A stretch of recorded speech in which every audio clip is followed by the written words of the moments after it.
Olá, sejam bem-vindos ao Forbescast, programa de entrevistas da Forbes Brasil com as principais lideranças do mercado. Eu sou a Caroline Detilia, repórter de tecnologia e inovação da Forbes Brasil, e estou aqui hoje com o Ricardo Salem, diretor de saúde da CarePlus, vertical brasileira a parte da Bupa, uma das maiores empresas de saúde do mundo. Juntos nós vamos falar um pouquinho mais sobre o mercado de saúde no Brasil e, claro, para onde caminha esse setor globalmente. E para começar, eu queria perguntar, Ricardo, um pouquinho mais da sua carreira, da sua trajetória, para que o público te conheça melhor. Olá, Caroline, obrigado pelo convite de estar no Forbescast. É um prazer realmente estar aqui com vocês, né? Eu sou médico, sou formado pela Universidade Estadual de Londrina, sou natural do Paraná, sou paranaense, fiz faculdade e logo depois da faculdade eu fui para Santos para fazer residência em cirurgia geral. Então, sou cirurgião, trabalhei alguns anos como cirurgião até decidir fazer uma mudança de carreira, fui para a área executiva.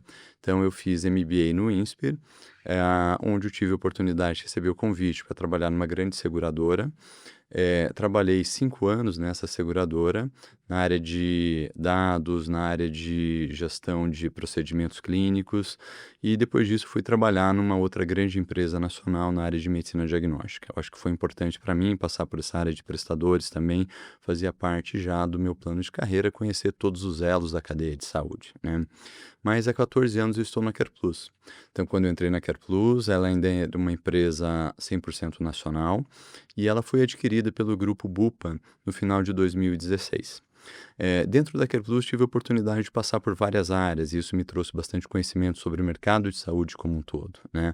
Atualmente eu sou diretor estatutário, respondo por algumas áreas dentro da empresa, como a área de credenciamento, relacionamento com prestadores, governança clínica, gestão de saúde, os programas de gestão de pacientes crônicos, área de dados, que é uma das áreas mais estratégicas, né? Principalmente nesse cenário que a gente vai discutir hoje de futuro da saúde, né? Além de ter o prazer também de ser responsável pelos novos negócios do grupo CarePlus aqui no Brasil. Nós temos, além do nosso plano de saúde, nós temos também uma rede de clínicas odontológicas, a gente tem uma empresa de vacinação corporativa, que é a Vacinar, nós temos uma empresa de medicina ocupacional, que é a CarePlus Ocupacional, e tenho o prazer também de destacar o nosso mais novo filho, que nós teremos aí uma clínica, que é a Clínica Mindplace, que será a primeira clínica da CarePlus focada no tratamento de crianças com espectro autista. E, Ricardo, você comentou justamente que você passou por diversos setores dentro da medicina, dentro do setor de saúde, seja na CarePlus, em outras áreas, e eu acredito que você tenha propriedade para falar um pouquinho sobre onde estamos hoje, né, quando a gente fala de mercado de saúde, quando a gente fala de medicina, onde nós estamos posicionados quando a gente fala de Brasil, quais são os principais desafios do setor e, de certa forma, quais são as principais oportunidades? E, claro, qual que é a atuação da CarePlus dentro desse contexto? Excelente pergunta. Eu acho que nós estamos vivendo um mercado, um momento, né, bastante emblemático em relação à saúde e como que ela acontecerá no futuro, né? Eu acho que a forma como nós víamos saúde até então era no modelo hospitalocêntrico, um modelo médico-cêntrico, um modelo onde as pessoas costumavam ir até o médico para ter acesso à saúde, né? E o que a gente está vivendo agora é uma das maiores transformações nesse modelo. Porque a gente está saindo no modelo onde as pessoas tinham que se deslocar para receber assistência, para um modelo que está se construindo colocando o paciente no centro. E essa é uma das questões mais estruturais que está acontecendo agora. Então, a partir do momento onde a gente constrói um ecossistema de saúde, que nós temos a oportunidade de levar a saúde até a pessoa, aonde ela estiver e como ela estiver, onde ela vai escolher como e onde ela vai consumir saúde, a gente realmente está fazendo uma mudança estrutural em relação a como que a saúde é entregue para as pessoas, né? A gente dentro da CarePlus tem a oportunidade de, através do Blua, conciliar isso. Então, ou seja, o Blua, que é a plataforma digital da CarePlus, da Bupa, no mundo todo nós utilizamos essa plataforma, né? Ela realmente, ela entrega para o paciente a possibilidade dele consumir saúde aonde e como ele quiser. Acho que uma outra grande mudança estrutural que a gente está vendo no mercado de saúde, que isso daí vai se perpetuar, né? Nós estamos empoderando as pessoas para que elas participem do seu autocuidado. Então, da mesma forma forma como a gente está abandonando e deixando de ter um modelo onde o paciente tem que procurar o cuidado, o médico está no centro, e agora o modelo é o paciente está no centro desse cuidado, ao mesmo tempo esse paciente está ganhando poder. Esse paciente está ganhando poder de escolha, então é nosso papel empoderar esse paciente para que ele tenha mais capacidade de atuar nesse seu autocuidado. Então, entregar para ele ferramentas onde ele consiga acompanhar a sua saúde no dia a dia, ajudá-lo com informações sobre o que está acontecendo com ele, é fundamental para essa também estrutural mudança do mercado de saúde que a gente está vivendo. Um exemplo que a gente tem dentro da nossa plataforma, dentro da Blua, nós temos uma ferramenta que chama Anura, que ele é um teste de bem-estar baseado num escaneamento da face. Então, esse escaneamento que o paciente pode fazer, a pessoa pode fazer aonde ela estiver, a hora que ela quiser, todos os dias, quantas vezes ela quiser, ela vai ter um conjunto de informações clínicas, como sua pressão arterial, frequência cardíaca, frequência respiratória, e são informações que vão ajudá-la a acompanhar como que ela está evoluindo ao longo do tempo. Ou seja, é um exemplo de como que nós, Care Plus aqui no Brasil, estamos empoderando as pessoas para que elas participem no seu autocuidado.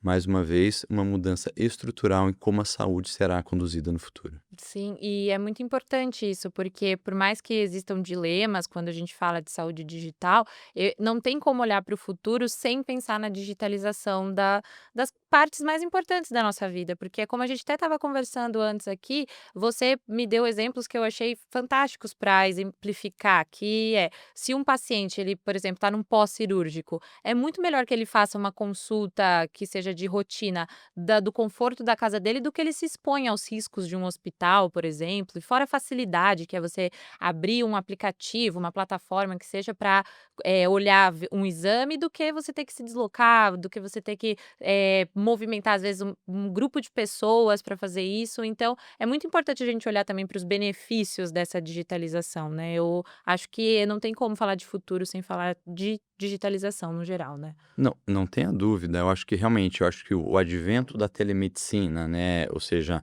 a telemedicina ela é anterior à pandemia, né? A Care Plus ela foi a primeira operadora de saúde a disponibilizar para os nossos beneficiários acesso a uma plataforma de telemedicina, e isso ocorreu realmente mesmo antes do período da pandemia, né?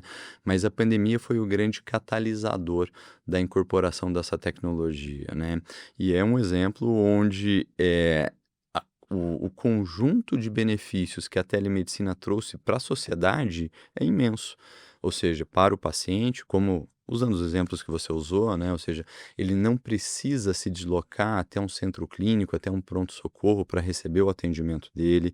Mesmo para o médico que consegue realizar aquela consulta fora do ambiente de um hospital ou de uma clínica, ele consegue realizar aquela consulta onde ele estiver.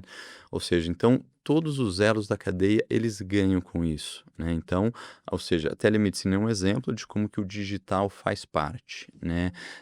Hoje os nossos números em relação à nossa telemedicina são fantásticos, né? Mais de 90% dos atendimentos na telemedicina, eles não precisam de um atendimento presencial na sequência. Ou seja, são casos que são resolvidos, onde se você não tivesse o acesso à telemedicina, esse paciente teria que se deslocar fisicamente até um local, se expor a algumas condições que ele não ajudariam e poderiam até ser prejudiciais a ele naquela condição clínica que ele tem. Quando a gente fala de saúde, o tempo é sempre um aliado, então quanto mais rápido, quanto mais eficiente, melhor sempre.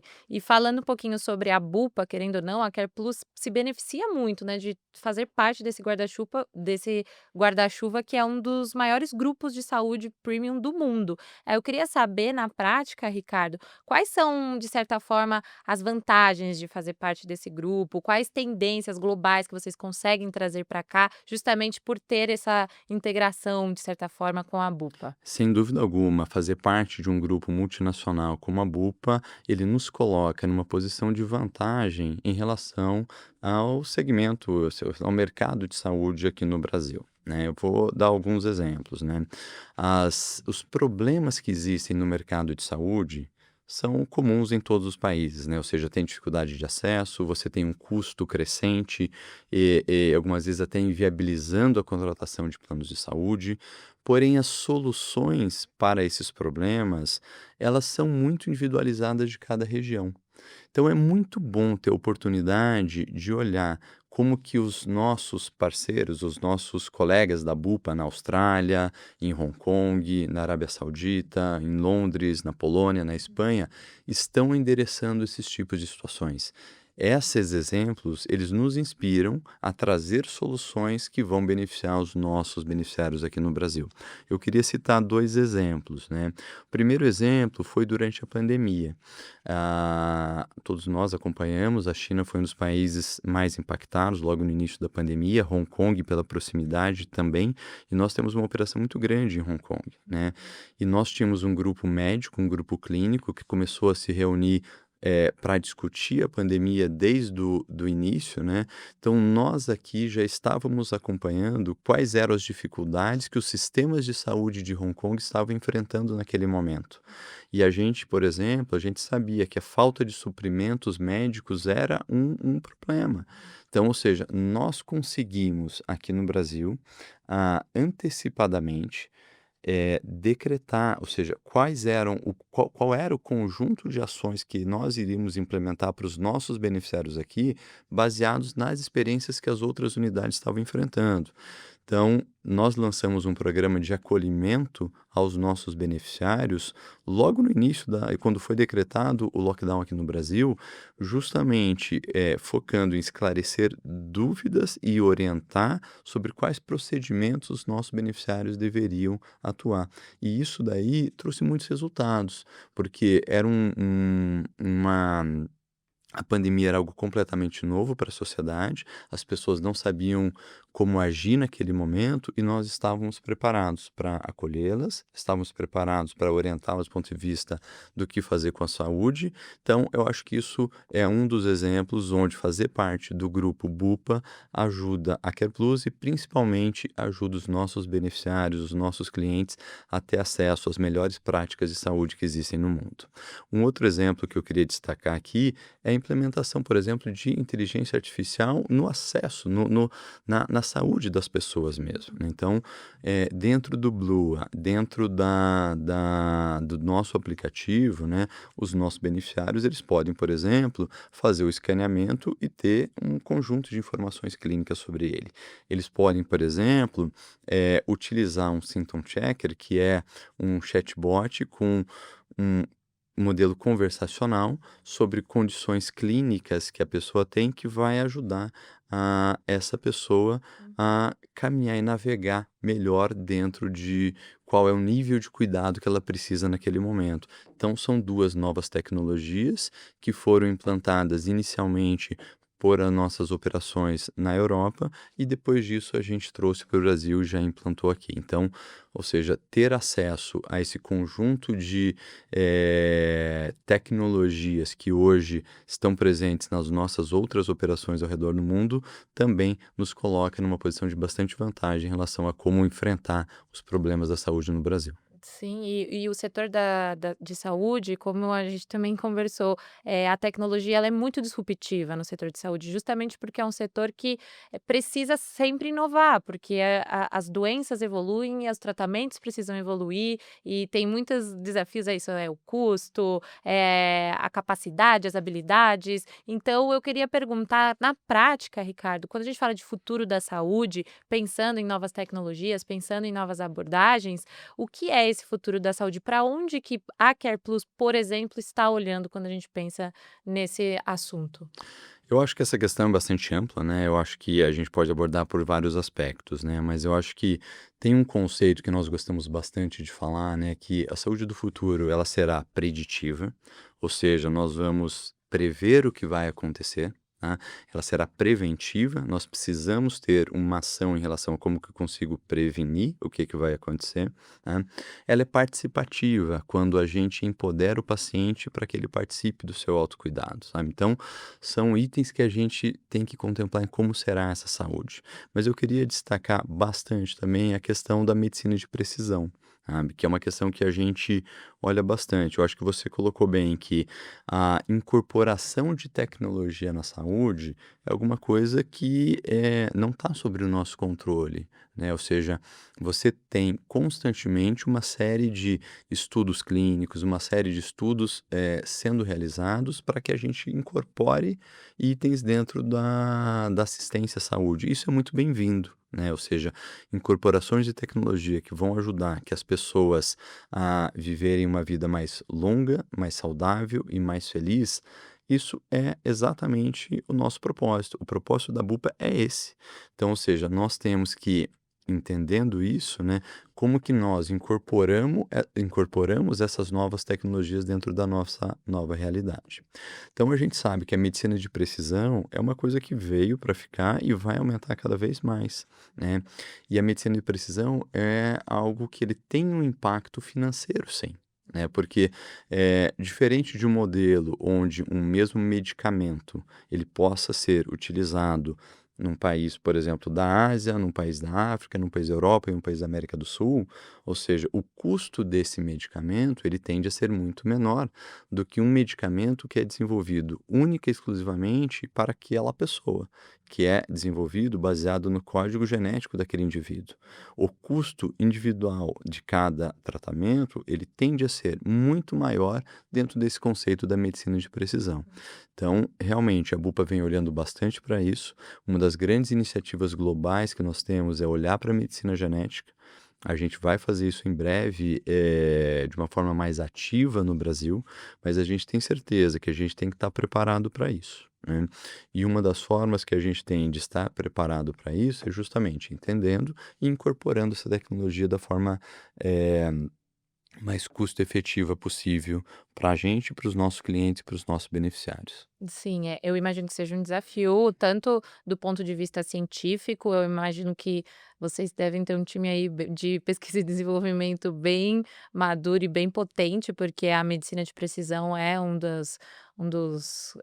que a gente chama de tecnologia de barreira aí, né, onde para onde o mercado está indo. Mas eu queria também que você comentasse brevemente sobre a medicina preditiva, que já está um pouco mais próxima da realidade, e para os nossos ouvintes entenderem um pouquinho mais sobre o que é a medicina preditiva e onde se encaixa, porque hoje, por exemplo, os wearables que a gente chama, aqueles anéis inteligentes, smartwatches, eles já fazem parte um pouco disso da medicina preditiva. Eles conseguem ver se a pessoa tem tendência a, por exemplo, ter um infarto às vezes. Então eu gostaria que você falasse um pouquinho só sobre isso para explicar mesmo. Sem dúvida, eu acho que o conjunto de eh, informações que estão disponíveis, que possam alimentar os nossos sistemas para que nos ajudem a prever o que pode acontecer com o indivíduo é fundamental. Então, o que eu queria destacar nisso? Eu acho que o principal arcabouço da medicina preditiva são dados. Né? Então, ter uma estrutura de dados que seja capaz de receber inputs de várias fontes, tabulá-los da forma correta, armazená-los da forma correta, né? E aí sim, permitir que eles sejam analisados para gerarem insights é uma das principais partes da nossa estratégia. A CarePlus tem uma área de Data Analytics bastante robusta, composta por um time multiprofissional com médicos, enfermeiros, analistas de dados, cientistas de dados, engenheiro de dados, ou seja, uma equipe multiprofissional trabalhando juntas e preparada justamente para trabalhar esse conjunto de dados. Então, ou seja, o framework que a gente acompanha disso é construir o arcabouço para que a gente consiga capturar todas as informações disponíveis, construir e respeitar o arcabouço legal, jurídico e regulatório para que essas informações estejam corretamente dentro dos nossos sistemas. Eu acho que isso é fundamental, né? E com isso, ou seja, capturando essas informações que vão vir de diversas fontes, muitas delas os wearables que você mencionou, junto com esse arcabouço legal e regulatório e com o time de dados que vai ter a capacidade de trabalhar e gerar insights, e esses insights, sim, aí essa medicina preditiva, né, vão desencadear uma série de ações que daí o nosso time clínico, o nosso time médico vai realmente atuar numa medicina preventiva, ajudando com que essas pessoas a desenvolverem ações que possam evitar ou diminuir a probabilidade deles terem algum evento clínico no futuro. Certo. E você acredita que, olhando para o mercado de uma forma mais geral, mais, enfim, não falando só apenas da CarePlus, que, né, já percebemos que está bem preparada para esse futuro, você acha que o mercado está preparado? E se sim ou se não, o que, os principais players deveriam fazer justamente para adentrar nesse futuro e não deixar o Brasil para trás, pensando em inovação na saúde? Eu acho que o mercado ele vem se preparando, ou seja, o que a gente está discutindo de quais são as ameaças, quais são os problemas, ele não é novidade, eles são discutidos em diversos fóruns de saúde, continuam sendo discutidos, né? Eu acho que ideias e uma visão de que caminho chegar, o mercado também tem uma visão. Eu acho que a grande vantagem, o nosso posicionamento é nós já começamos, ou seja, nós já estamos implantando esse conjunto de ações que endereçam essas situações, esses problemas, né? Eu acho que existe uma questão em relação à interoperabilidade que deve ser melhor endereçada, né? Ou seja, eu acho que essa questão de você ter um sistema de saúde totalmente fragmentado, onde as informações elas não fluem de uma forma sem fricção, ela atrapalha bastante os resultados clínicos que a gente possa ter. Então, atuar na busca de um sistema que ele seja menos fragmentado, onde você tem uma maior interoperabilidade de informações clínicas, é um dos próximos desafios que eu acho que a gente tem que olhar do ponto de vista não só regulatório, mas também o mercado como um todo precisa trabalhar junto. Porque hoje a quantidade de recursos que são desperdiçados porque eu não tenho essa interoperabilidade de informações, onde o paciente não consegue navegar adequadamente pelos diferentes players, diferentes elos da cadeia, é sem dúvida alguma um dos principais problemas que a gente tem. Sim, e falando também do ponto de vista do paciente, eu tenho uma dúvida que eu acredito que é uma dúvida de quem está nessa área, que é justamente como que os profissionais, como que as empresas podem engajar esse paciente e ajudá-lo a justamente olhar para essas novas tecnologias com bons olhos, a utilizar tudo que é possível dentro das novidades que vocês oferecem. Você comentou da Blua, por exemplo, que é a plataforma digital de vocês. Então, como que vocês engajam os pacientes de vocês, os, beneficiários, né, que se fala dentro do campo, e como que é também vocês ajudam essas pessoas a aproveitarem do melhor que vocês têm para oferecer? Eu acho que dentro do atual modelo de saúde suplementar que nós temos, né, ou seja, onde a grande maioria dos planos de saúde novos são contratualizados dentro de um modelo empresarial e não individual, o papel das empresas dentro desse ecossistema é extremamente relevante, né? Então, nós enxergamos sim que as empresas elas têm um papel estrutural muito importante no desfecho clínico de como será a saúde daquele grupo familiar, daquelas empresas, daquelas pessoas que trabalham ali, né? E boa parte disso está na comunicação, ou seja, o RH, a empresa, ela é referência para aquelas pessoas em relação aos seus benefícios.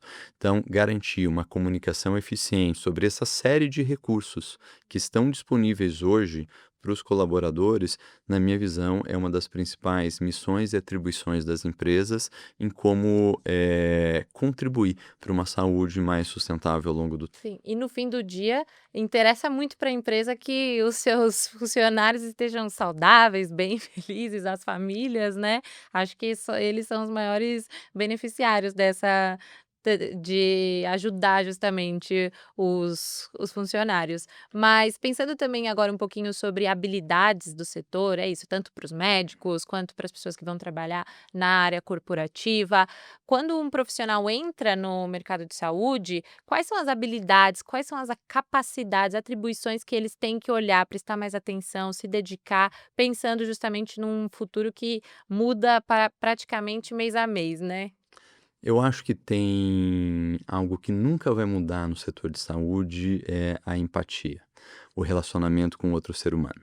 Então isso existia, continuará existindo para sempre. Então, ou seja, as pessoas que gostariam de trabalhar no mercado de saúde, ou seja, ter uma relação empática com outro ser humano, participar ativamente do cuidado daquela pessoa, eu acho que isso é fundamental, sabe. Então eu acho que essa é uma das habilidades que se mantém, apesar das incorporações tecnológicas que vêm. Mas além disso, existem novas habilidades que precisam ser desenvolvidas, né. Eu acho que quando eu fiz medicina, a forma de eu estudar, de eu buscar informação, né, eram dentro de livros, onde eu ia à biblioteca e ficava pesquisando dentro de um livro uma informação. A velocidade de aprendizado hoje é totalmente diferente, né, então a capacidade que as pessoas têm de adquirir aquela informação em diversas fontes, e fontes muito mais ricas, muito mais atuais, muito mais precisas, é muito maior.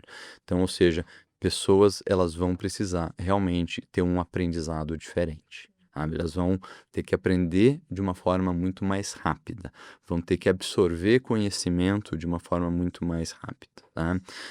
Incorporar tecnologias no seu dia a dia também será um grande desafio, será uma grande habilidade, né. Então, hoje, um médico que não utiliza inteligência artificial, ele está sim sendo ultrapassado por um outro médico que utiliza e que incorporou a inteligência artificial, por exemplo, dentro do seu dia a dia.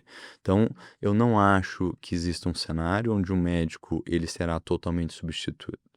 Porém, eu acredito sim num cenário onde a inteligência artificial ela vai empoderar as pessoas, empoderar o time clínico, empoderar os médicos para que eles possam tomar melhores decisões em relação à saúde das pessoas. Sim, eu concordo muito e eu acredito que em todas as áreas, justamente o profissional que aprender melhor com a tecnologia e não ter medo da tecnologia é o que vai se destacar, porque quanto mais a gente fingir que não está acontecendo, pior é quando chega, né?